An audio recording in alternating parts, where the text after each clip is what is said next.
Bom, a gente recebe agora aqui nos estúdios a economista Ariane Benedito para comentar os assuntos políticos e econômicos dessa nova fase do Brasil. Bom dia, Ariane, seja bem-vinda. Bom dia a todos, obrigada mais uma vez pelo convite. O Diogo também participa dessa entrevista com a gente. Ariane, a gente viu aí com a Luciana Verdolim, né, essas novas medidas sendo tomadas para reduzir custos, mas a gente sabe que na nossa vida pessoal já é uma medida difícil, né, na hora que você tem que cortar gastos, imagina na vida pública. Como que isso deve ser feito e pode sofrer muita resistência essa ação? Exato. Como pode ser feito é o X da questão, é incógnita para todo mundo, né? Eu costumo dizer que atualmente os nomes aí eleitos, né, nas suas respectivas posições falam muito, mas não diz nada. Então, dizer que vai fazer um ajuste fiscal através da busca de receitas extraordinárias ou de uma redução de despesas, mas quais despesas, quais receitas, né? Então, a gente fica ali aguardando quais serão, de fato, as tomadas, as diretrizes que serão feitas no fiscal, para que a gente possa validar ou projetar dentro do orçamento os devidos impactos. Até o momento, o político traz ainda um fiscal mais expansionista através dos gastos, né? Querendo ali colocar, tirar teto, enfim, a demonstração inicial.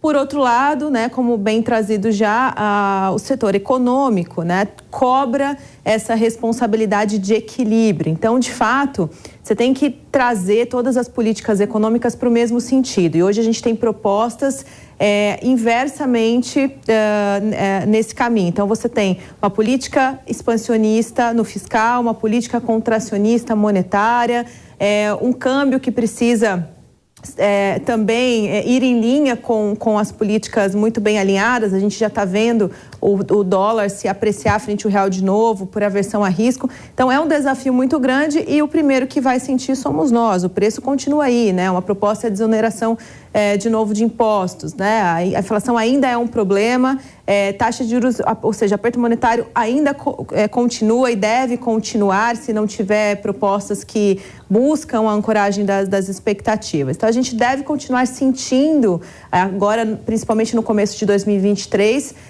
essas questões do aumento de preços para o consumidor final, né? A gente sentir muito mais isso, talvez uma retração de atividade se não tiver um estímulo para esse setor, né? Se houver muitas intervenções. Então, nada muito claro, é tudo uma questão de um impacto dentro da teoria, mas o que de fato a gente pode afirmar o que vai acontecer precisa de mais clareza, que o governo traga as clarezas aí dos planos que serão apresentados.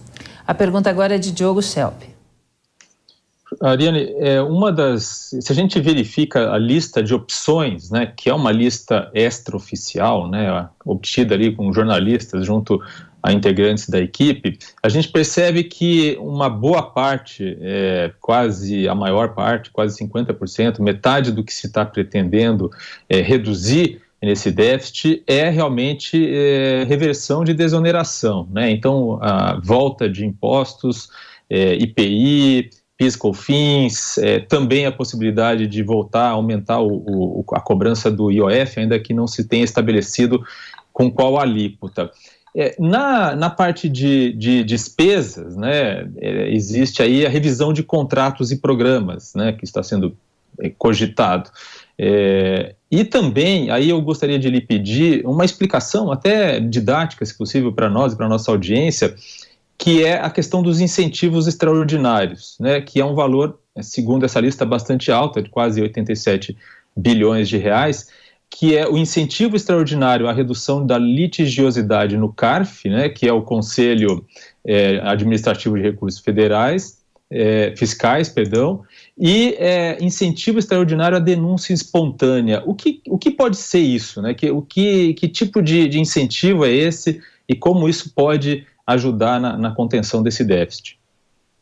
Bem colocado, Diego. Tudo que se trata de gastos extraordinários, ele não deve ser fixado, né? Ele deve ser utilizado quando você tem uma condição fora do que está projetado e por isso extraordinário. Quando a gente começa, como foi o caso, por exemplo, de 2020, que a gente precisou usar essa despesa para um combate de um cenário que não estava previsto e que foi necessário, né?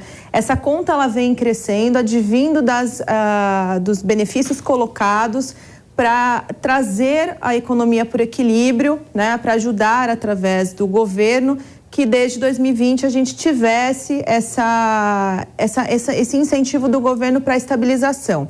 Agora, de fato, a gente precisa, uma vez que a gente já retornou ao crescimento da economia, a gente já voltou e a gente tem ainda dificuldade inflacionária na conta, é necessário que esses gastos sejam reduzidos, então eles precisam ser revistos, né? E são gastos esses que não podem ultrapassar o teto, né? Então esse é o grande problema, tem que encaixar essas contas, senão você tem uma quebra ali do orçamentário e do que foi proposto na própria LDO, né, que é a Lei de Diretrizes Orçamentárias, e por isso que o orçamento precisou ser revisto. Então, o correto é que, se não tiver nenhuma alteração na lei, que se permaneça como é conduzido hoje o gasto extraordinário através de utilização em determinada situação onde a economia não consegue prover o recurso, né, ou seja, o próprio governo não consegue também as receitas para conseguir pagamento dessas despesas e por isso elas têm que ser reduzidas, né? Então, o gasto extraordinário ele tem prazo para acabar, né? Dentro dessa despesa específica.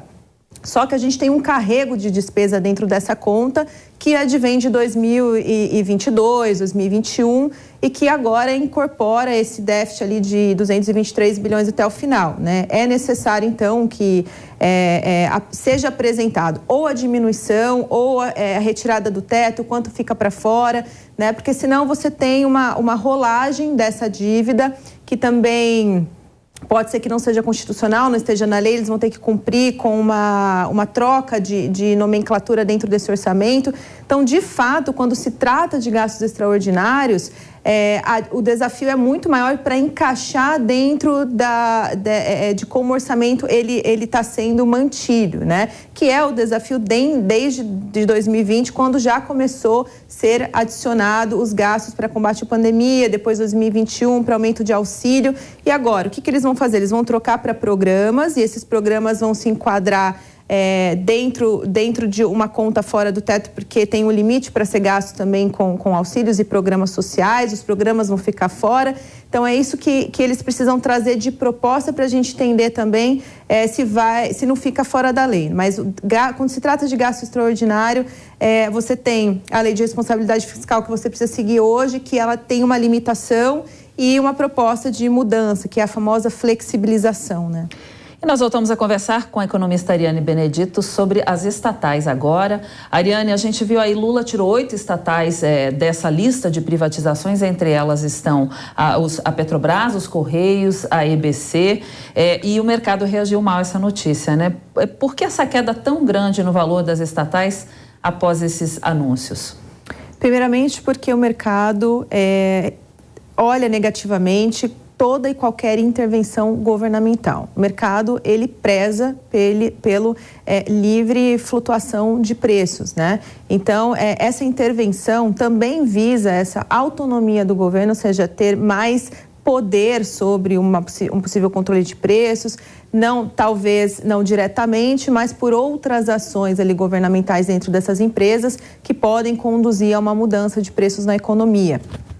E o segundo ponto é que uma das empresas dessa lista, que é a Petrobras, ela tem um grande peso dentro do IBOV, né, da carteira teórica da nossa Bolsa. Então, ela acaba puxando muito o preço para baixo também. Então, quando a gente olha para o IBOV, a gente está olhando para uma totalidade ali de empresas em detrimento de alguns critérios, principalmente negociações, né, não apenas valor só de empresa. E a Petro, ela tem um peso muito grande. Isso acabou trazendo a Bolsa para baixo. Mas quando a gente abre o prisma, né, abre o IBOV e olha como um todo, a gente viu estatais principalmente, na verdade, utilities, né, onde tem bastante empresas ali dentro estatais, trazendo também um sentido negativo, né? Acho que o que mais o mercado ele pede, né, pro governo é essa livre flutuação. Então, a privatização no antigo governo foi uma grande conquista, acho que das principais para o mercado, né? O mercado tem esse sentimento de autorregulação e isso foi tirado do investidor. Bom, agora a gente vai ao vivo para Brasília, já voltamos a conversar, porque o vice-presidente Geraldo Alckmin assume daqui a pouco o Ministério do Desenvolvimento, Indústria, Comércio e Serviços. Quem volta com a gente é a Luciana Verdolim. Lu, já começou a cerimônia por aí e a expectativa aí do presidente Lula deve participar dessa cerimônia também ou não? Olha, ainda não começou não, Cláudia. A expectativa é de que comece a qualquer momento. A gente já está até vendo os avisos de que as pessoas devem se deslocar, né, para os seus lugares e se preparar para o início da solenidade. O presidente Lula está aqui no Palácio do Planalto desde as 9 horas da manhã. Voltou a despachar aqui. Ontem ele já esteve e a expectativa é de que participe da posse de Alckmin, que também é o vice-presidente da República. O Palácio do Planalto, Salão Nobre aqui, está lotado e muita gente esperando ainda para entrar aqui em frente ao Palácio. A lotação e expectativa é de que ainda encha um pouco mais. Vale lembrar, Cláudia, que Alckmin já tem se reunido mesmo antes da posse com representantes da indústria. Conversou com a Confederação Nacional da Indústria, recebeu um pacote de medidas, de sugestões, de projetos que o setor quer ver, por exemplo, aprovado no Congresso Nacional. São 18 projetos prioritários e 14 propostas que a indústria quer que o Ministério fique de olho agora nos 100 primeiros dias de governo. Praticamente todos os ministros estão preparando um plano de ações para esses 100 primeiros dias. E esse plano de ações, ele deve ser apresentado mais ou menos no final da semana que vem. A ordem é evitar paralisia da administração federal. Obrigada, Lu, pelas suas informações. Até daqui a pouco. Bom, a gente volta então para o estúdio aqui com a entrevista com a Ariane. A pergunta agora sobre essas privatizações é do Diogo Schelp. Ariane, hoje a Petrobras confirmou a renúncia de Caio Paes de Andrade na presidência da companhia, né? Foi nomeado um presidente interino, mas o novo governo já indicou que o futuro presidente da Petrobras, que vai substituir Caio Paes de Andrade, será o senador Jean Paul Prats. O que esperar da gestão do senador Jean Paul Prats na Petrobras? Da visão do mercado, acho que o que o mercado espera, né, de qualquer pessoa que sente nessa cadeira, seja à frente do conselho, que tenha o poder determinante ali de decisão, a gente está falando de governança, né? A política que será colocada de reinvestimento, as próximas trajetórias ali da governança em relação à política de preços e principalmente como fica a divisão, né? Ou seja, a distribuição de lucros para o investidor, né? A Petro é uma das empresas que mais pagou dividendos nos últimos anos para o investidor, por isso virou o foco, né? E não só porque é uma boa pagadora de dividendos, mas porque tem uma capacidade de geração de receita muito interessante. E nos últimos anos a gente viu a Petro ficar com a administração saudável e conseguir fazer o melhor dos dois mundos, se manter competitiva. Ela é detentora de mercado, então ela também deu espaço, mesmo tendo esse tamanho, para suas pares, que agora estão sendo olhadas com mais foco pelo investidor, advindo dessa questão de governança. O setor é muito próspero, pelo menos na minha visão, eu sou um pouco mais otimista em relação a crescimento para o ano que vem, de forma global. Isso traz um viés de alta para o petróleo. Eu acho que ainda advindo de câmbio, a gente tende a ter o real mais depreciado, que também impacta no preço. Isso tudo gera inflação, economicamente isso é ruim, mas para o setor é benéfico. Então a Petro tende a se manter. Então o que o mercado espera em relação ao sentimento de quem vai estar à frente da gestão, da governança, é essa responsabilidade de continuar mantendo a empresa saudável, uma política de reinvestimento eficiente, mas que também não deixa o investidor de fora dessa conta. Bom, Ariane, na Europa aí a gente tem o euro, né, que é a moeda comum de todos os países. Uhum. Aqui no Brasil seria uma boa, aqui na América do Sul ter essa moeda única? Como iria funcionar isso e seria uma boa para o Brasil? A pergunta é, qual será a moeda única? né? Vale lembrar que, voltando um pouquinho historicamente, o Lula herdou em seu primeiro governo o Plano Real, né? Uma mudança de moeda que foi o grande marco histórico da nossa economia e que, a partir disso, a gente teve mecanismos melhores de combate à inflação, que foi o grande dragão, e foi por isso que ele foi desenvolvido, né? Até hoje, a gente não tem grandes acordos comerciais entre argentinas e países aqui próximos de nós que trouxeram grandes eficiências para o nosso país, para a nossa economia. Muito pelo contrário, a gente teve um grande crescimento de dívida para o país, né? Então, eu acho arriscado, na minha opinião como economista, um plano como esse. Quando fala de moeda, você está falando de valor, né, do teu país. Precisa ver a proposta que vai ser apresentada, mas que é uma estratégia arriscada, sem dúvida. Diogo? Eu acho que uma das grandes questões é que se pode olhar justamente para a experiência europeia, né, na questão da unificação da moeda, porque ela provoca distorções, né? É muito difícil controlar. Você precisaria ter por exemplo, uma política monetária única, né, o que significa que a taxa de juros seria definida por uma instituição comum, né, e com políticas econômicas diferentes. A gente vê a realidade da Argentina com uma inflação altíssima, não é, Ariane? E o Brasil com uma situação bastante diferente, né? Então, isso poderia prejudicar, inclusive, a nossa economia, em muito sentido, né? Agora, a questão que eu lhe questiono é a seguinte: será que não estão falando de adotar uma moeda comum, como foi falado na reportagem, que seria uma moeda comum para transações comerciais, né, entre os países, ou algo do tipo, com algum tipo de vantagem cambial? Seria essa a proposta que estaria sendo discutida? Lembrando que, em termos de moeda única, o próprio Paulo Guedes já havia falado isso em 2002, né, no início do ano passado, aventado essa possibilidade e depois voltou atrás, né? Exatamente.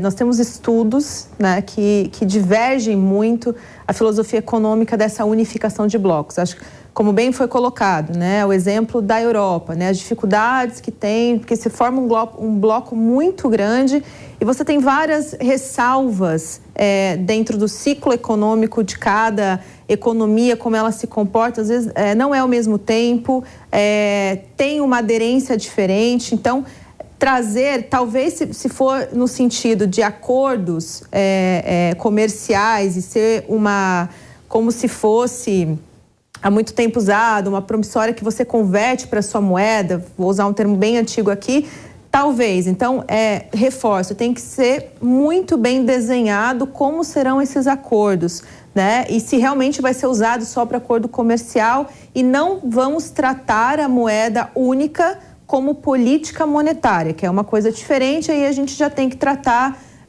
do sistema de inflação, que cada país tem o seu, e, como eu falei, acontece numa velocidade diferente. Nós fomos, o ano passado, referência para os demais bancos do mundo, exatamente por essa leitura que o Banco Central fez de forma ágil, atuou de forma ágil.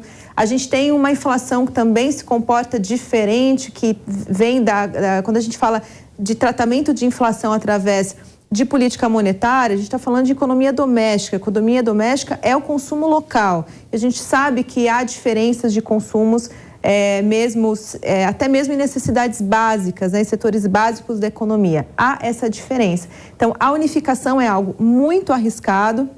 É por isso que o ministro Paulo Guedes acabou abandonando, né? Ele tem esse viés mais liberal e vai mais para esse lado da economia, da filosofia econômica, porque os estudos, de fato, dificultam essa clareza, se realmente, eu digo, a probabilidade de eficiência, né? Então, a gente tem a Europa como exemplo, mas lá tem os seus problemas e tem também as suas dificuldades no momento mais difícil, economicamente dizendo. Você pode perceber que até lá, como eu disse, essa diferença de comportamento das variáveis macros, né? Então, você atua com uma política monetária de forma única e as variáveis, elas flutuam de forma diferente, né? E até mesmo causa a demora de atuação de um Banco Central por bloco, porque você tem muito mais dados a avaliar para chegar a essa tomada de decisão. E muitas vezes você vai ter uma economia que ela vai se deteriorizar muito mais rápido do que a outra por essa demora. Então, é um sistema bem complexo de se utilizar. Agora a gente tem 2 assuntos aí para conversar com a Ariane. Ariane, primeiro aí sobre as armas, né? Essa redução de acesso às armas e munições, suspensão de novos registros de armas que estão aí entre os revogaços de Lula, e também gostaria que você comentasse sobre essa fala do presidente do PL, Valdemar da Costa Neto, sobre o discurso de Lula na posse. Em relação à revogação de várias medidas impostas pelo governo anterior, é normal que quando um governo toma sua posse, ele queira dar a cara dele, né? O que está acontecendo agora é que o Lula está querendo fazer tudo de uma vez, né? Ele pode, o ideal seria de forma gradual, vai colocando gradualmente os assuntos, né? E isso está dando tom de provocação, né? Porque é um assunto muito sensível e pauta principal do governo anterior, já logo no seu discurso de posse, tá? E coloca, e já vem com mandatos, né? Enfim, essa questão das armas tem que ser validado com dados. Por que foi dado a liberação do aumento, essa flexibilização, né, desse mercado, e agora está tirando com base em quê? Se ele não tem dados para colocar que houve um aumento de crimes, não tem, né? Não há como se prove que essa medida colocada pelo governo Bolsonaro teve um aumento, colocou a sociedade em perigo. Não tem. Por que vai tirar? E outro ponto delicado que eu vou trazer agora socialmente, né, sobre essa fala, e as armas ilegais, né? E o crime? Você tem dados que você está diminuindo, ou você só está dando oportunidade para esse lado terem essas armas na mão, e a sociedade que está fazendo legalizado dentro da lei, você está tirando, né? É um caso a se pensar. Bom, Diogo, aí você fica livre, eu para perguntar ou para comentar, já que você também vem acompanhando bastante esses casos. Bom, vou fazer as duas coisas. Bom, Diogo, desculpa, só um pouquinho, a gente tem imagens ao vivo agora, já a gente volta a conversar aqui, tá? A gente vai com imagens ao vivo já passou? De Brasília, então a gente volta aí. Diogo, desculpa aí, pode comentar ou perguntar a maneira que você achar melhor. Sem problema. Bom, em relação às armas, é natural que o presidente Lula cumpra essa que foi uma promessa de campanha. Ele foi eleito prometendo, em nenhum momento ele escondeu que tinha como objetivo revogar as decisões, os decretos de Bolsonaro em relação às armas, né? E é preciso lembrar também que a flexibilização do comércio de armas ou do acesso às armas pelos cidadãos durante o governo Bolsonaro ocorreu por meio de decretos e medidas de regulamentação. Não foi aprovada nenhuma lei no Congresso com ampla discussão com a sociedade para permitir que isso acontecesse. Então, obviamente, isso torna muito mais fácil também para o governo Lula revogar essas medidas, que também foram adotadas sem qualquer estudo, né? Então, quando o governo Bolsonaro decidiu aumentar, por exemplo, o número de armas que um atirador ou colecionador podia ter, isso foi feito sem se conhecer qualquer critério técnico, qual critério técnico que se adotou para isso, ou mesmo a quantidade de munição que se podia comprar. Então, de fato, como bem falou a Ariane, uma decisão política, né, uma decisão que tenta marcar uma diferença clara em relação ao governo anterior, né? Eu acho que esse é um assunto que ainda precisará ser discutido de forma séria, ampla, no Congresso Nacional, para que se tenha realmente uma política de armas que tenha embasamento científico, embasamento em estatísticas, embasamento, inclusive, do ponto de vista do impacto que isso pode ter, do ponto de vista da segurança pública, né? Em relação ao que disse o Valdemar da Costa Neto, eu até gostaria de fazer uma pergunta para a Ariane, que é a seguinte: o Lula fez um discurso, de fato, em que ele afirma que houve uma destruição das políticas públicas no governo anterior e que isso agora vai acabar, que vai haver uma espécie de refundação, né, do nacional, né, das políticas públicas. No entanto, Ariane, algumas coisas que foram feitas no governo anterior, do ponto de vista da economia, foram positivas, né? Você acredita que é mais do discurso isso que Lula falou, ou de fato eles pretendem fazer terra arrasada do que foi feito, inclusive do ponto de vista positivo? Por exemplo, digitalização dos serviços para os cidadãos, né, junto ao serviço público, a questão da independência do Banco Central, enfim, o que você acha que vem por aí? Sim, obviamente, né, o Lula é uma personalidade muito comercial e a maior parte das pessoas com que o Lula consegue se comunicar, ele atinge muito bem, né, todas as categorias sociais da nossa economia, não olham os números ou não acompanham, ou tem. Então é muito fácil para ele trazer. Agora, os especialistas, como a gente olha e acompanha, a gente sabe que não houve um aumento de desemprego como houve no governo dele, não houve uma deteriorização de vagas, a gente cresceu muito com essa recuperação da economia pós-pandemia. O ano pandêmico é um ano que a gente tem que tirar da conta, senão você não consegue dar andamento nos modelos, porque é um ano muito atípico, é uma crise sanitária que não tinha nem como prever, então você tem que tirar. 2022 foi um ano desafiador para o mundo inteiro. A gente teve uma guerra, né? Eleições também ajudam a parar muito o Brasil. E não foi o que aconteceu. A gente teve CAGED, que é que mede a criação de vagas, indo muito bem, né? Superando os históricos, retomando ali níveis anteriores e indo muito bem.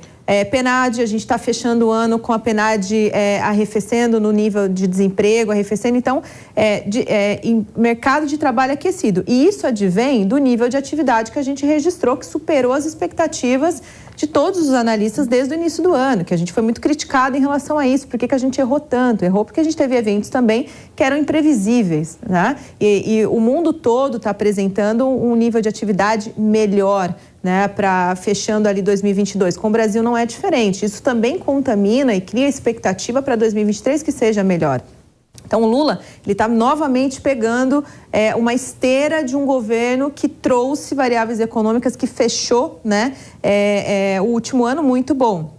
Ele está revalidando isso.